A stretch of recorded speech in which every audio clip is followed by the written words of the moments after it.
Arroja la bomba! Anda, raleu, raleu! Salve pessoal, tudo bem?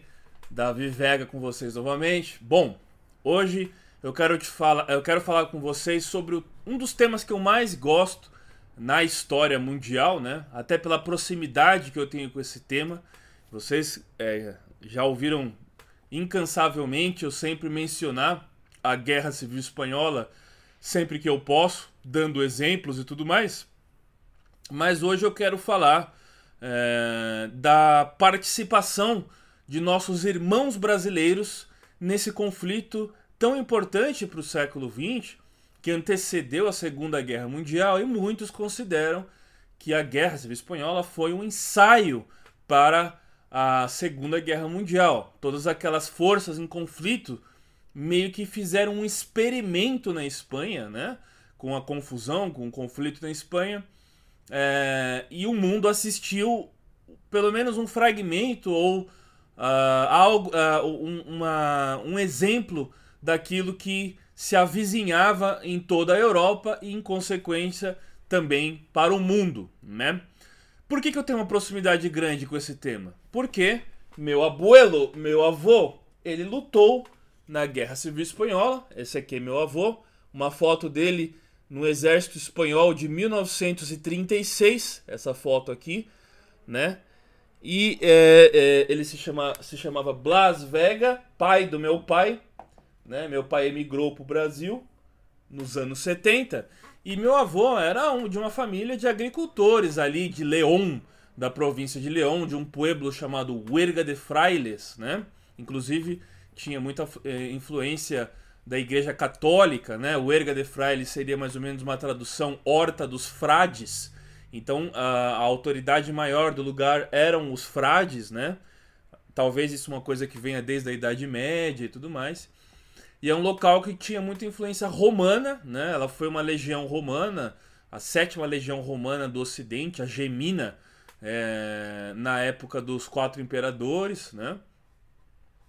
E a León também sempre foi um local muito conservador no sentido de ser mais tradicionalista, mais fiel às tradições da própria Espanha, ao catolicismo, às ideologias políticas muito influenciadas pelo catolicismo, todas as reformas liberais que a Espanha teve no século XIX, né? Até mesmo a própria monarquia dos Bourbons, já com ideias mais liberais, ela sofreu uma resistência muito grande na província de León, justamente por essa característica mais agrária do lugar e tudo mais, né?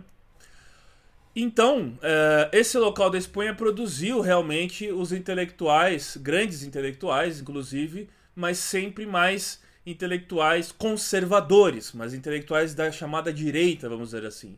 Um deles foi o Onésimo Redondo. Onésimo Redondo, que era daquela região e foi assassinado em Valladolid, né? Que é uma da região de León, não é a província de León, mas da antiga região de León, Valladolid. É um lugar muito importante, né? Inclusive o clube do Valladolid de futebol, se eu não me engano, é o Ronaldão, né? O Ronaldo Fenômeno hoje que é dono desse clube, né? Se eu não estou enganado. Mas eu sei que ele tem várias vinhas de uva lá, né? Ele produz vinho lá e o Ronaldo, né? E muitas delas é de uma região famosa, que é a região da Rioja, onde eu tenho primos lá, na região da Rioja, onde tem vinhos muito famosos lá, né? E o Onésimo Redondo, ele foi uma figura expoente do partido chamado Falange, que vai ser o partido que vai ganhar um protagonismo. Era um partido pequeno, né?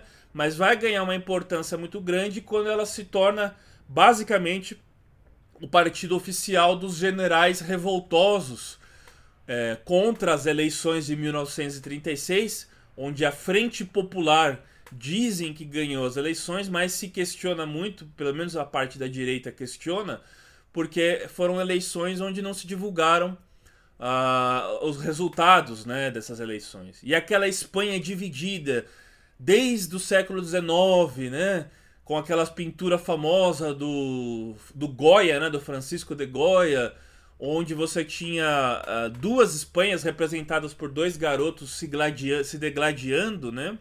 Essas duas Espanhas que já não dialogavam mais, uma mais europeísta e modernizante e a outra mais tradicionalista e agrária, elas vão sofrer o seu ponto de ebulição no período da Segunda República, de 1931 até 1936, principalmente depois do levante das Astúrias em 1934, e tudo isso vai culminar num esgarçamento, num rompimento com a vitória, suposta vitória, da Frente Popular em 1936, e aí então esse levante militar chamado de alzamiento, né, ou sublevação, que seria a sublevação desses generais, que inicialmente era o Sanjurjo e o general Mola, mas o Sanjurjo sofre um acidente aéreo e quem assume a liderança desse levante vai ser um general muito jovem e muito promissor, muito popular entre o meio militar,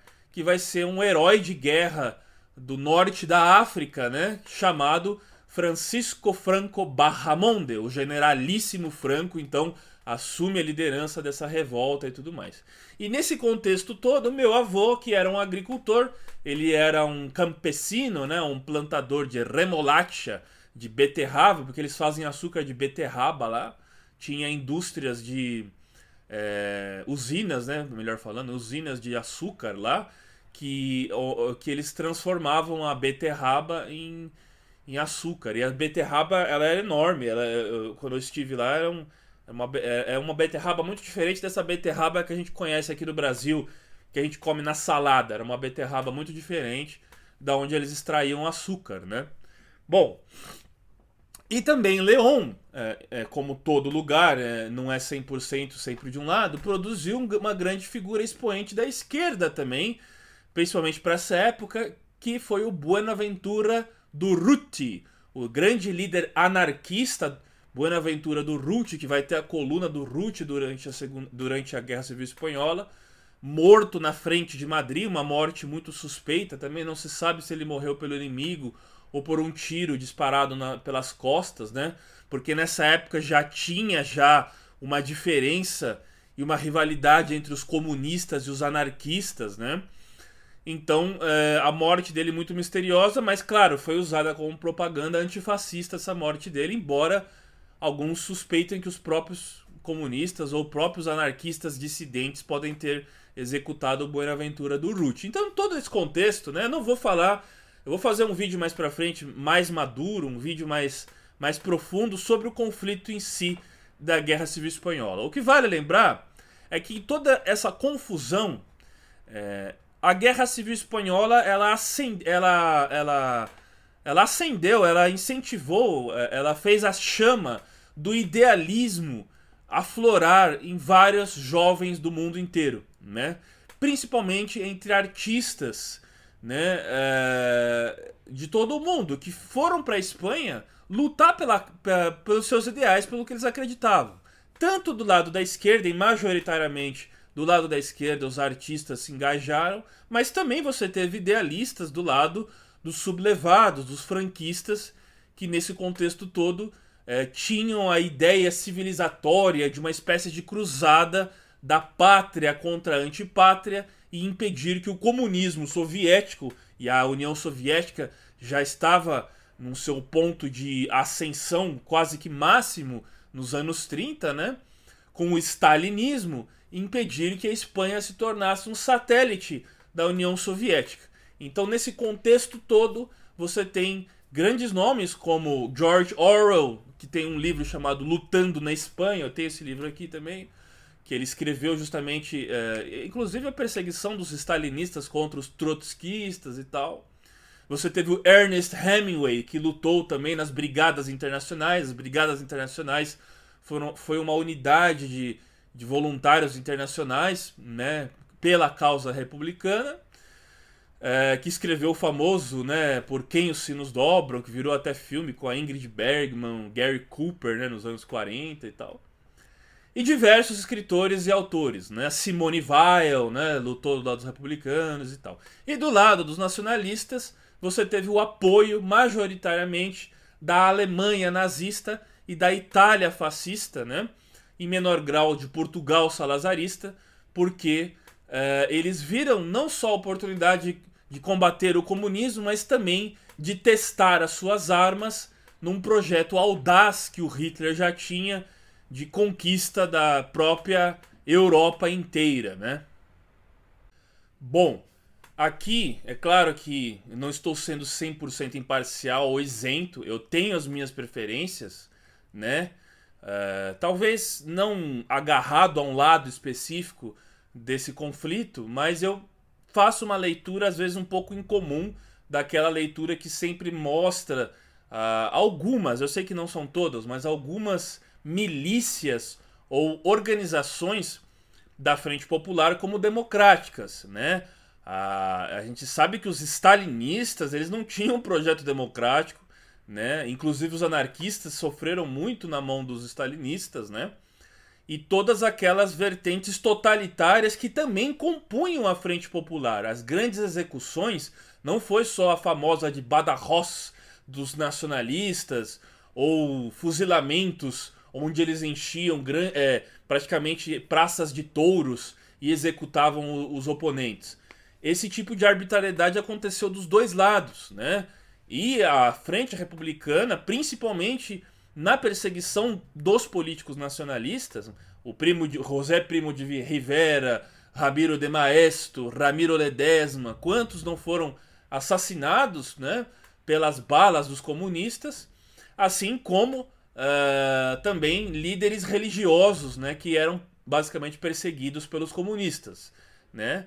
E do lado dos nacionalistas, brutalidades aconteceram, principalmente com o famoso assassinato do dramaturgo famoso, né, e aquele que basicamente reorganizou o folclore espanhol, García Lorca, Federico García Lorca, que inclusive antes da guerra era admirado pelo José Antônio Primo de Rivera e chegaram a ter encontros os dois, né? E ele, como um grande nacionalista, reconhecia realmente a manifestação cultural do García Lorca, que escreveu coisas belíssimas sobre a cultura espanhola, né?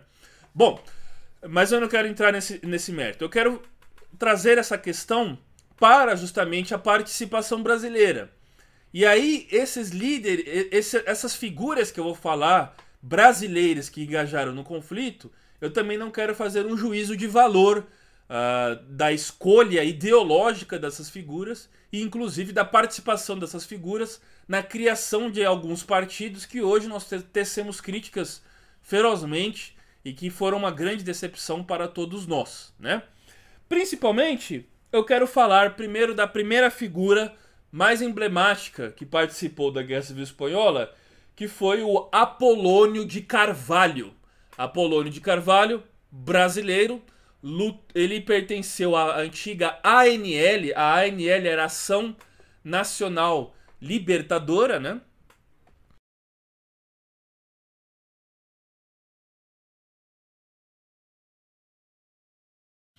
Que era uma organização basicamente de esquerda, dos comunistas, no período varguista, antes de 1935, quando você tem a Intentona Comunista, né?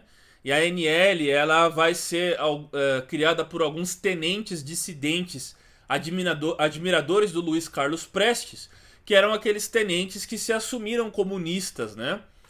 E que, de certa forma, alguns flertavam com a Revolução de 30 do Vargas, mas aqueles mais radicais se distanciaram da própria Aliança Liberal, formando essa organização pró-comunista, né, com a figura do Luiz Carlos Prestes, que traz ao Brasil a sua esposa, né, a Olga Benário, e eles encabeçam esse movimento de tentar implantar o comunismo aqui no Brasil, né, com uma espécie de golpe. Aí você tem a revolta em Natal, né, o Forte de Natal e tudo mais. Só que essa revolta ela é suprida e o Getúlio Vargas, então, deporta a própria Olga Benário. A Olga Benário vai ser morta em campo de concentração depois, né? E o Luiz Carlos Prestes é preso, né? A vida do Luiz Carlos Prestes é marcada por exílios e prisões, né? E o Graciliano Ramos, nessa época, também está nesse contexto. Vai ser preso na Ilha Grande, se eu não estou enganado, né? Então a perseguição do Vargas aos comunistas e também aos próprios anarquistas, que vale lembrar que o anarquismo no Brasil ele foi totalmente perseguido pelo antigo DELPS, que vai ser o DOPS depois, né? Da ditadura varguista e também da ditadura de 64 depois, né? Então todos esses movimentos operários que vinham inclusive com os imigrantes, e entre eles muitos espanhóis também, né? Vai ser justamente perseguido pelo varguismo. E o Vargas, ele era muito simpático à própria causa do Franco. O Vargas, o regime do Vargas, ele tinha muita semelhança com o regime franquista e com o regime salazarista de Portugal, né? Antes do Getúlio Vargas entrar na Segunda Guerra Mundial do lado dos aliados, muito por conta de um sujeito chamado Oswaldo Aranha, que conseguiu fazer toda essa diplomacia e aproximar o Brasil dos aliados, né? Mas muitos desses revoltosos da ANL, que tentaram derrubar o governo Vargas instaurando uma revolução comunista no Brasil, a mando de Moscou, né? Eles eram militares, né? E esses militares acabaram sendo expulsos do exército e muitos deles ou foram presos na própria Ilha Grande ou foram lutar em outras partes do mundo pelas suas ideias, que é o caso do Apolônio de Carvalho, que ele parte para a Espanha, né? Ele foi da ANL e tudo mais. Ele foi expulso do exército em 1938, a Guerra Civil Espanhola já estava em 38, né? Já tinha começado justamente a perseguição dos stalinistas aos anarquistas em 37, né? E aí então ele, principalmente na Catalunha, né? E aí então ele parte para França num navio chamado Bagé. E ele vai contando aqui nas memórias desse livro dele, que chama Vale a Pena Sonhar. Ele vai contando justamente esse período da espécie de exílio dele e como ele chega lá na França, né? Acho que ele chega, se não me engano, em Marsella, né? E aí ele cruza os Pirineus e cruzando os Pirineus ele se encontra com o bando republicano e luta na Guerra Civil Espanhola contra, inclusive, o lado do meu avô, né? Meu avô, não sei se encontraram, né? Mas acaba lutando contra as ideias nacionalistas e tal. E então ele é a figura ele é o brasileiro mais conhecido que se engajou nesse conflito, como se tornou uma figura lendária e tal. E aí ele também vai contando justamente o trajeto de navio dele no Bagé, quando ele conhece alguns alemães brasileiros que estavam indo para a Europa, e quase todos eles, né, teuto-brasileiros, né, principalmente de Santa Catarina, ele fala, né, que eram abertamente pró-nazistas, né. Então ele, nesse contexto todo, ele com o medo de se dizer comunista e de dizer que estava indo para a Espanha lutar pela causa dos republicanos, ele consegue chegar até a França e cruzar a fronteira. Essa prática de chegar à França e cruzar a fronteira pelos Pirineus era muito comum, né? E a quantidade de voluntários, principalmente norte-americanos, né, que formaram a Brigada Abraham Lincoln, a Brigada Lincoln, que lutou nas brigadas internacionais pela causa republicana na Espanha, a quantidade de norte-americanos foi tão grande que foi para lá, que o próprio governo americano teve que impedir, quando um sujeito dos Estados Unidos saía dos Estados Unidos para viajar naquela época, eles carimbavam no passaporte dele assim, passaporte válido para o mundo inteiro, menos para a Espanha. Porque a quantidade de americanos era tanta que ia lutar na Espanha, que eles tiveram que proibir, porque senão os espanhóis iam pensar que poderia ser uma declaração de guerra dos Estados Unidos contra a causa nacionalista da Espanha, e quando na verdade não era. Mas a quantidade enorme de americanos que ia lutar lá era tão grande que eles tiveram que fazer isso. E o Brasil, né, muitos da América Latina também, do México. O México foi um país que na época tinha ideias socialistas e apoiou a causa dos republicanos também, né? E o Brasil, nesse contexto, tinha seus idealistas que também foram, como o Apolônio de Carvalho, lutar na Guerra Civil Espanhola e fazer valer os seus ideais, né? O que eles acreditavam e tudo mais, né? E foi uma dura luta, né, por parte desses milicianos, porque eram milícias, né? Eram milícias de voluntários, né? Que tiveram que meio que se improvisar, se organizar de uma forma do improviso contra um exército profissional, principalmente um exército profissional treinado pelas forças alemãs nazistas, né? E com equipamentos de última geração que tinha na época, como da Legião Condor, que era a legião da Força Aérea e blindada da Alemanha, que estava fornecendo armas para o Franco, né? Bom, e aí nesse contexto todo você tem o episódio de Guernica, de 37, o famoso quadro do Picasso, que levou realmente a causa e trouxe muita gente para a causa republicana no mundo inteiro, com o seu mural Guernica, que fez muito sucesso e faz sucesso até hoje, é emblemático. Muitos utilizam ele para denunciar a barbárie da guerra, o massacre. Enfim, não vou entrar nesses detalhes, né? E aí, nesse contexto todo, você tem justamente uma grande migração desses idealistas que partiram para a Espanha para fazer valer as suas ideias, e principalmente ideias muito utópicas que eles viviam naquele contexto, né?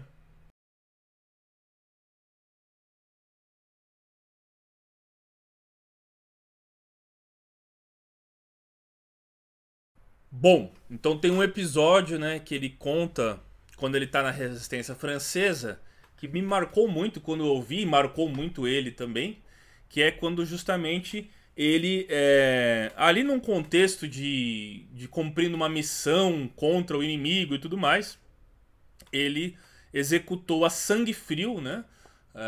Ou pelo menos participou de um atentado a sangue frio de um possível informante ou um impossível espião do lado inimigo que estava a serviço dos nazistas e tal. E aí isso marcou muito ele porque é muito diferente você alvejar um inimigo à distância de você, por exemplo, fazer um atentado a queima-roupa, né? Então ele ficou com essa imagem na cabeça dele, que era um jovem igual a ele também, que foi assassinado, e isso marcou muito ele, né? Enfim, e aí tem uma. Ele conhece a René, né? A René também, que vai ser sua esposa francesa, né? Nessa época da resistência francesa, e eles voltam ao Brasil, né? Depois da Segunda Guerra. Ele participa do desfile da Vitória em Paris e tudo mais. E aí eles voltam ao Brasil. E voltando ao Brasil, eles se filiam ao antigo Partidão, né? O PCB, que vai depois ter uma vertente chamada PCdoB, que existe até hoje, né? Durante os anos 60, por conta da influência albanesa e maoísta, né? Mas antes disso ele ainda era do PCB. E aí ele no PCB volta, o partido do Partido Comunista volta a ficar ilegal na época do Dutra, do presidente Dutra. E depois, mesmo voltando a uma pequena participação nos anos 50, na época do período democrático populista, com a ruptura da ditadura de 64, o regime militar, todos os partidos, não só o comunista, ficam na ilegalidade. E ele não que participou diretamente da luta armada, pegando em armas, mas indiretamente ele contribuiu para aqueles grupos que queriam derrubar o regime militar e tudo mais, com base no que eles acreditavam, nas suas ideias e todas aquelas coisas. Mais uma coisa que vale a gente lembrar é que eu reconheço o heroísmo, reconheço a boa intencionalidade desses idealistas, como o próprio Apolônio de Carvalho, que lutaram na Guerra Civil Espanhola e tudo mais, e até alguns, já uma geração posterior a dele, que tentaram fazer a mesma coisa no nosso contexto de ditadura no Brasil. Mas a gente tem que reconhecer também que grupos como VAR Palmares, ALN, né, do Marighella, aqueles grupos que até a própria ex-presidente Dilma participou, que fizeram atentados a bancos, mataram, por exemplo, o Mário Cosel Filho, né, que ficou muito famoso isso daí, sequestraram o embaixador americano no Brasil. Todos esses grupos, eles tinham também uma parte, por mais que eles tentassem fazer valer as suas ideias num contexto que não havia democracia no Brasil, eles também tinham suas arbitrariedades. E boa parte das vítimas, até que às vezes caíram sob a responsabilidade do contexto da luta contra o que eles chamavam de subversivos terroristas, no Araguaia, lá em Dianópolis, em Tocantins, né, região de Goiás e tal, a antiga região de Goiás e tal. A gente sabe também que teve os justiçamentos internos, né? E a Comissão da Verdade, quando ela teve a intenção de fazer uma espécie de revisionismo histórico, ela sempre priorizou só um lado. Quando a gente sabe que, por mais que fosse desigual, o outro lado também teve as suas vítimas. É a mesma lógica da lei de memória histórica. A lei de memória histórica na Espanha, hoje, ela sempre visa só um lado, só o lado dos republicanos, e principalmente dos republicanos, que entre eles não haviam, de certa maneira, aqueles republicanos de fato. Porque vale a gente lembrar que a própria República Espanhola, quando ela chega no contexto de vitória da Frente Popular em 36, não era uma república liberal, não era aquela república dos ideais liberais que o próprio Ortega y Gasset chegou a defender, aqueles ideais do século XIX, da reforma dos Bourbons, ou da o idealismo liberal do início do século XX. Não, não, não, era uma república sequestrada por ideais radicais, totalitários, com representação na União Soviética, como se Moscou fosse a sua Meca. E assim como Moscou era uma Meca para esses comunistas da Guerra Civil Espanhola, no contexto de Guerra Fria, continuou sendo a centralidade da onde vinham as ordens para essas organizações comunistas, inclusive no Brasil.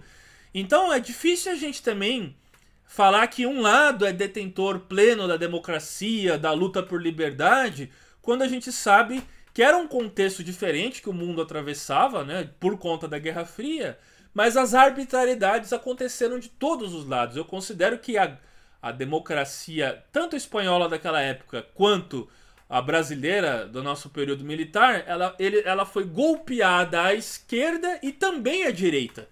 Né? Então quem saiu perdendo foi o MDB, né, a OAB dos advogados, a sociedade civil, esses que de certa forma se prejudicaram, mas os extremos, os extremismos, eles, na lógica deles, sempre vão ter o discurso deles sendo realmente os detentores da democracia, da liberdade e da própria virtude. O problema é quando você tem órgãos oficiais que determinam que a virtude e a democracia ela é exclusivamente só de um lado e prejudica o outro lado. O meu avô sobreviveu à Guerra Civil Espanhola, mas um tio-avô meu, ele morreu na Guerra Civil Espanhola e lutou do lado dos nacionalistas. Quer dizer, então, que esse tio-avô meu, que foi alvejado em combate, morto em combate, ele não tem direito à memória? Por que as vítimas da esquerda têm direito à memória e as vítimas do outro lado não têm? E aí, esse sentimento de injustiça, ele gera justamente a nova adesão, pelo menos por essa nova geração, a esses populismos radicais, seja à esquerda ou também à direita, como esse grande descontentamento de partidos radicais que vem surgindo não só na Espanha, de certa forma no Brasil também, mas não só na Espanha como em toda a Europa, né? Bom, então o Apolônio de Carvalho, ele vive todo esse contexto, né? Não é à toa que o livro dele chama Vale a Pena Sonhar, né? Foi um grande sonhador e tudo mais. A sua maneira, por mais que eu discorde de algumas coisas, dos seus ideais, mas reconheço ele como uma figura muito importante. Passado a Guerra Civil Espanhola, ele foi inclusive um dos fundadores do Partido dos Trabalhadores, né? E depois, muitos daqueles fundadores do Partido dos Trabalhadores, daquela esquerda mais clássica, eles viriam a se decepcionar com a própria ação do que o PT virou, né? Do que o PT virou hoje e tudo mais. Decepcionou a muita gente, né? E todos aqueles que depositaram realmente numa certa idoneidade do partido, que assumiu para si uma bandeira da virtude e tudo mais, que perdeu com todos esses casos de corrupção e tudo mais, e a aliança ao próprio as próprias agendas globalistas e mundiais e tudo mais. Então foi uma grande decepção para todos aqueles idealistas que na abertura pensaram que realmente uma esquerda mais virtuosa pudesse mudar a situação do país, quando na verdade ela acabou sendo apenas mais uma, né? Fazendo aquela velha política e líderes que seriam líderes operários, né? Vindo de baixo, acabaram sendo uma grande decepção a todos nós, né? O Apolônio de Carvalho, ele ainda é muito admirado por alguns grupos, o próprio MST sempre fala muito dele, sempre traz a figura dele e tal, né? E uma coisa que me chamou muita atenção no próprio livro dele, na biografia dele, uma espécie de autobiografia dele, as confissões dele, é que ele conta que, e assim eu me identifiquei muito com isso também, porque ele conta como que os autores que ele leu na juventude influenciaram justamente a sua adesão a uma ideia maior, a um idealismo, a ser uma pessoa idealista. E ele vai falar de vários autores, né, como o Upton Sinclair, e eu adoro esse autor americano, Upton Sinclair, que escreveu aquele livro The Jungle, A Selva, né? E ele é um autor que sempre visou a questão do operário, a questão da classe operária, né? As questões sociais estão muito presentes nos livros do Upton Sinclair. Não é à toa que ele retrata os imigrantes poloneses ali no contexto de Chicago, né? Os irlandeses também. E aí ele vai falar justamente que esses autores mudaram a cabeça dele e ele passou a fazer uma espécie de leitura militante. Então, nesse período, é quando se olha para a Índia, por exemplo, que sempre foi colônia da Inglaterra, como os indianos sendo explorados pelo Império Britânico. Aí começa até as revoltas do próprio Gandhi. Então é um olhar diferenciado que vai se acentuar, ele fala nas memórias dele, principalmente após a crise de 29, né? Que foi aquela crise da quebra da Bolsa de 29, que fez com que esses grandes populismos e a própria arte fosse militante, repensando a causa desses oprimidos. E aí surge também a figura do Bertolt Brecht. Bertolt Brecht surge também fazendo um teatro e uma poesia militante também a favor da causa desses oprimidos. E quase todos eles foram se decepcionar muito com o que as próprias ideias socialistas ou aquelas que se dizem comunistas, como que elas foram na prática, principalmente com o totalitarismo da União Soviética, né? Bom, e aí um outro escritor brasileiro e idealista brasileiro que lutou na Guerra Civil Espanhola foi o José Gay da Cunha. Esse nome Gay, antes de fazerem piada, alguma coisa assim, é o sobrenome dele, né? A palavra gay era um sobrenome, tanto que o avião que lançou a bomba atômica na Segunda Guerra Mundial, ou de Hiroshima ou de Nagasaki, não me lembro, mas acredito que de Hiroshima, chamava Enola Gay, porque era o nome da mãe do piloto, né? Enola Gay, e o sobrenome era Gay. Então esse nome já foi nome próprio, principalmente sobrenome, né? E José Gay da Cunha, ele escreveu esse livro aqui, Um Brasileiro na Guerra Civil Espanhola. Ele também foi tenente do Exército Brasileiro, né? E participou da intentona de 35 também, e foi exilado em Buenos Aires. Condenado a 8 anos de prisão, ele acabou sendo exilado para Buenos Aires.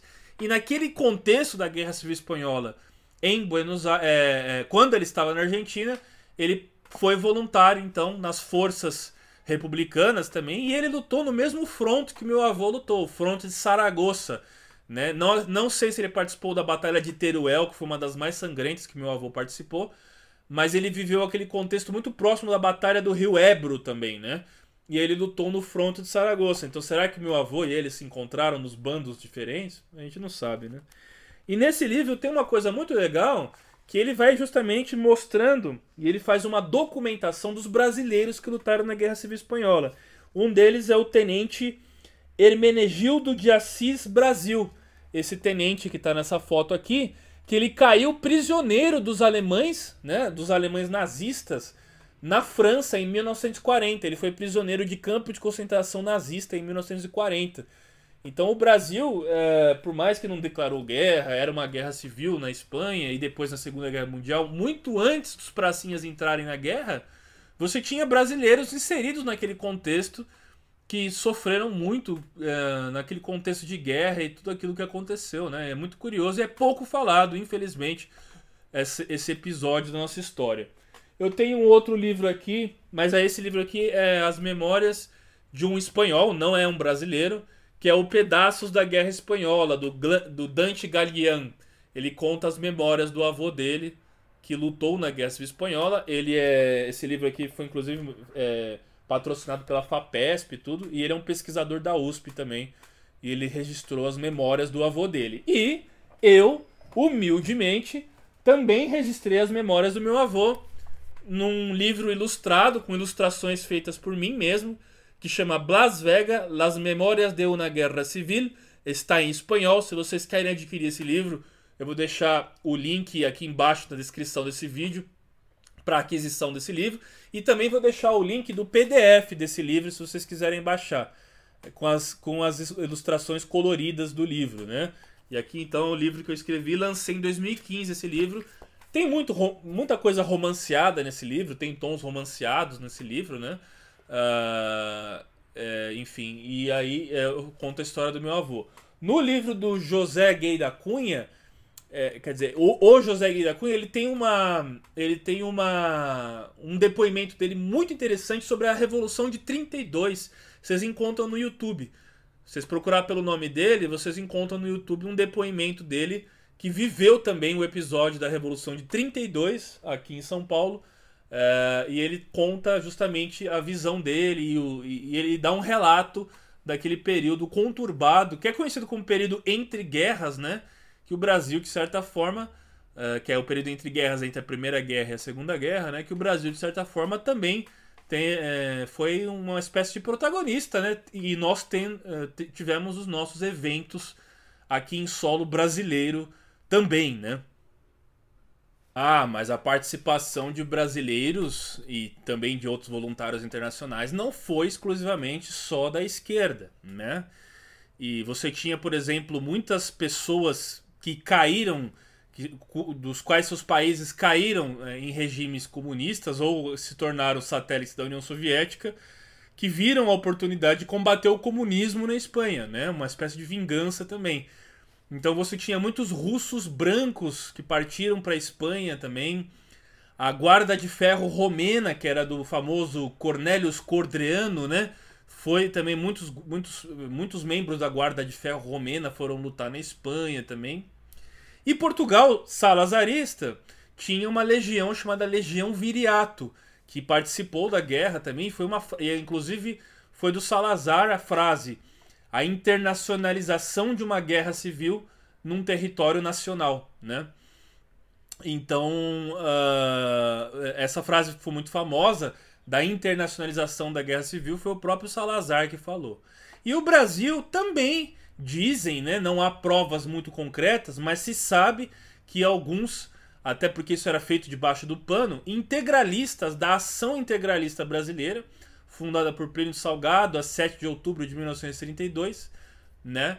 Eles partiram para lutar do lado dos nacionalistas. Tinha um sujeito chamado Raúl Iglesias, que era representante da Falange Espanhola, aquele partido de tendência fascista espanhol, né, que se tornou o partido hegemônico até do Franco, graças ao Franco, porque era um partido meio que subalterno, né? Ele veio ao Rio de Janeiro, né? Ele estava indo para Buenos Aires e numa ocasião ele veio no Rio de Janeiro e ele, portando sua camisa azul junto de outros uruguaios e alguns argentinos também, que estavam indo lutar na guerra. Se eu não me engano, 3 uruguaios, os irmãos Arribas, se eu não estou enganado, eles eram aviadores, e esses aviadores foram lutar do lado dos nacionalistas, né? E desse encontro você tem uma foto famosa que tem os integralistas portando a camisa verde, né? Junto com camisas azuis, junto com falangistas de camisas azuis. E essa comitiva da Falange, ela foi recebida pelo Gustavo Barroso. Gustavo Barroso que chegou a ser o número 2, né? Praticamente o chefe de milícias do integralismo.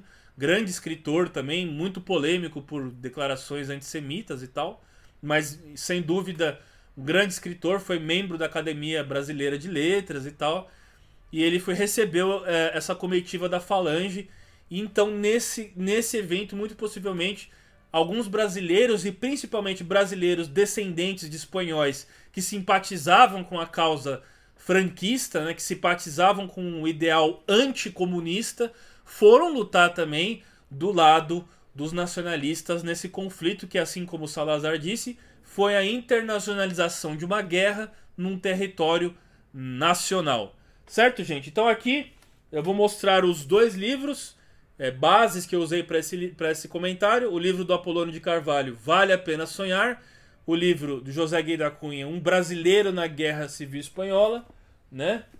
O livro das memórias do avô do Dante, Pedaços da Guerra Espanhola, que é um livro muito bacana também. É um ótimo exercício de memória, muito embasado até naquela questão de memória da Ecléa Bose, né, que fez aquela memória de velhos lá, da clássico da sociologia brasileira. Ele se utilizou muito do trabalho da Ecléa Bose também. O Solidariedade Internacional, ótimo trabalho aqui de registro do DOPS, né, aos subversivos espanhóis, imigrantes espanhóis na era Vargas, né, na época do Vargas. E o meu livro, Las Memórias de una Guerra Civil, Blas Vega, o nome do meu avô, que conta justamente a história, né, e a participação do meu avô e outros familiares meus nesse conflito tão terrível, imortalizado nas telas de Picasso, com o emblemático e terrível Guernica, que nos traz uma reflexão e nos assombra até hoje, né, de certa forma, das desgraças da guerra, que eu espero que fique no passado, numa Espanha que ainda está dividida, hoje com esses populismos à esquerda e à direita que crescem no momento de crise que a gente atravessa no mundo hoje, mas que eu espero que tudo isso não reabra as feridas que, de certa forma, por um tempo nós pensávamos que elas foram fechadas. A democracia espanhola, a transição democrática, com a morte do Franco e o rei Juan Carlos de Bourbon, né, que instaurou uma monarquia constitucional, parlamentarista, democrática. Esse processo de transição democrática ele foi feito pelos próprios espanhóis. Não foi como no final da Segunda Guerra, que um plano Marshall, por parte dos Estados Unidos e dos aliados como a Inglaterra e França, fizeram justamente o processo democrático do restante da Europa. O processo democrático espanhol foi feito pelos próprios espanhóis numa transição que, de certa forma, embora a gente não deva trazer essas ideias do passado que não cabem num mundo mais como hoje, de certa forma, o regime que muito tempo ficou franquista, embora foi arbitrário, embora perseguiu opositores, embora foi uma ditadura, ele também contribuiu muito para as bases das instituições espanholas, que são as instituições da própria democracia espanhola de hoje. Então, a gente tem que ter um olhar muito aguçado e sempre pensar, se a Espanha tivesse tomado um outro caminho, o caminho do totalitarismo soviético, será que ela seria o que ela é hoje? A gente não sabe. Se o Brasil tivesse tomado esse próprio caminho também, será que nós teríamos as instituições e o país que nós temos hoje?